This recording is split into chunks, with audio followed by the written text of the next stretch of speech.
Hey, what's up, everybody? I'm David McGill. Now, a lot of people out there are looking for ways to get direct to shipper contracts for their trucking business. And, there's a lot of different ways that you can go about finding those type of loads. But one of the things that I overlooked before, that I want to make sure you guys don't overlook this, is just looking within your own network, like your own sphere of influence, your family, friends, and things like that. Now, I'm gonna tell you guys a story. I didn't realize I had a great opportunity in front of me, and I'll let you guys know like how it came about, and also what went wrong with it, and why it went wrong, to explain to you guys like how you can avoid the same situation.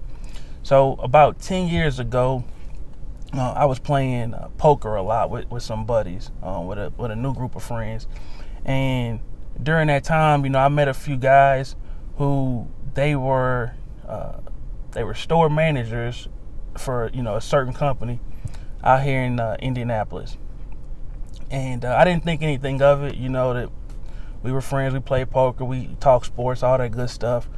But then fast forward in 2017, when I started my trucking business, some of the guys got wind of it, and one guy in particular reached out to me, and he said, "Hey, the company I work for, I'm really good friends with the logistics manager, and I can, if you want to, I can get you a meeting scheduled to where you can talk about possibly running some freight for us."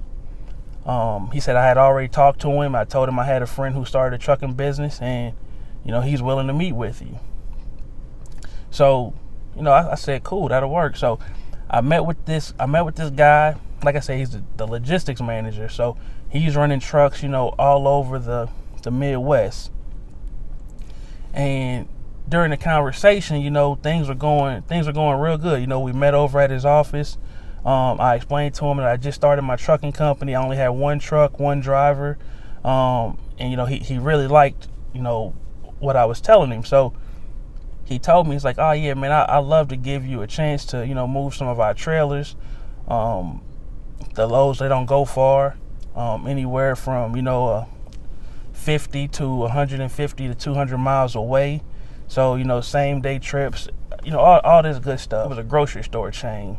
And this is a very reputable company, by the way, who, most people in the area are very familiar with, what type of product these people sell.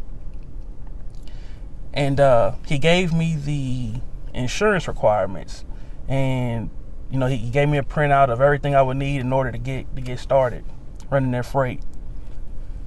And one of the things that I found was, you needed it was a $10 million umbrella policy.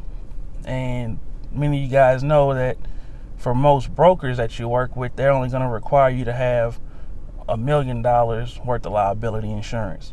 So, the $10 million number, it seemed, very high, but I decided to reach out to my insurance agent and, see about, what it would take to get a policy like that, what it would cost.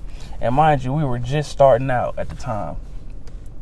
And, my insurance agent came back and told me, like, yeah, we could piece it together. We can get you up to this $10 million policy. It'll probably double your policy, your monthly policy. Now, at the time, like I said, we had just started out. I was still trying to figure things out as I was going. So the thought of, having an insurance payment of, $3,200 to $3,300 a month, it just, I got nervous. So what I decided to do was put that on hold. And the plan was, hey, once I build things up a little bit more, get some cash rolling in, then I'll revisit this situation and look into getting that $10 million policy, so that I can haul these loads for this particular customer. Now, I'd say I had been running for maybe a year, and I always had it in the back of my mind. I kept that insurance requirement paper that he gave me. I kept it pinned to my board.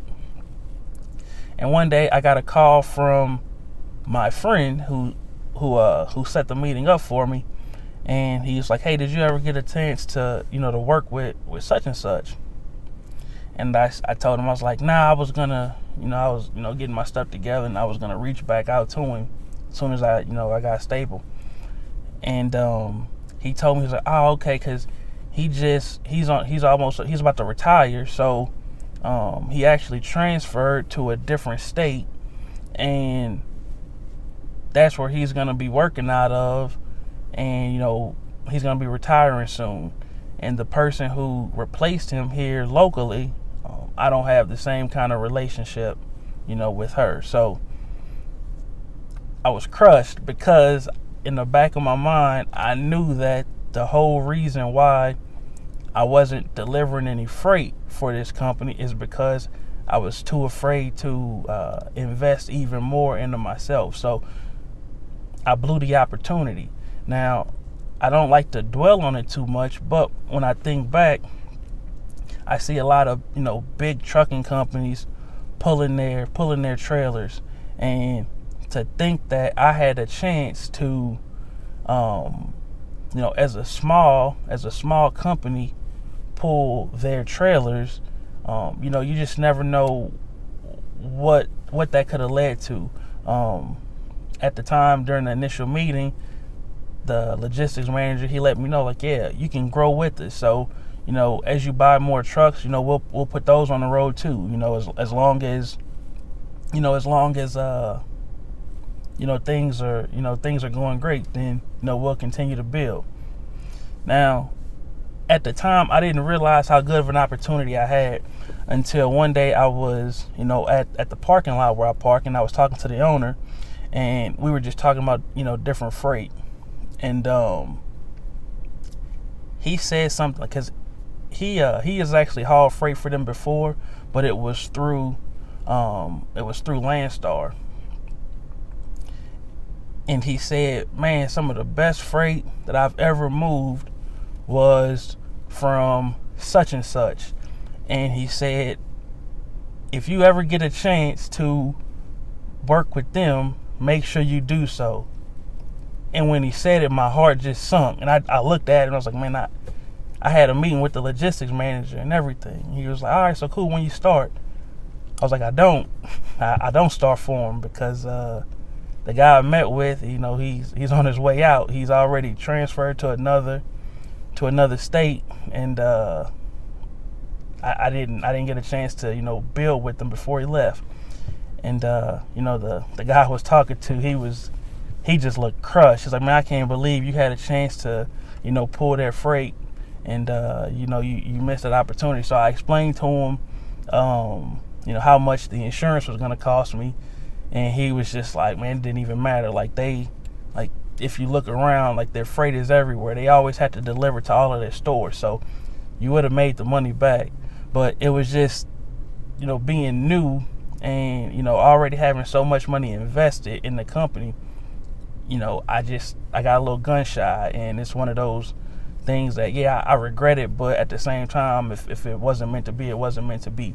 But the whole point of my story was to let you guys know that as you're out here looking for these direct shipper relationships, and you might be doing a lot of networking and calling around and driving around, doing things like that, make sure you're not overlooking just your small circle of friends, like your sphere of influence. You never know, you may have somebody in your network who they have connections to certain companies. So start there before you go out and start trying to build all these crazy relationships. Look at your existing relationships and see what opportunities you might find through there. Now, hopefully, you guys can take the information I gave you in this video and learn from my mistakes by overlooking some of the opportunities that I had, and also being a little shy to pull the trigger. So hopefully this information will be helpful to you guys out there, just learning from some of my shortcomings. Now, as always, if you found this video helpful, go ahead and give it a thumbs up. Let me know in the comment section if you have any thoughts you'd like to share also. If you haven't already done so, subscribe to the channel. And if you know anybody else who could benefit from this information, please share this video with them. And as always, thanks again for watching.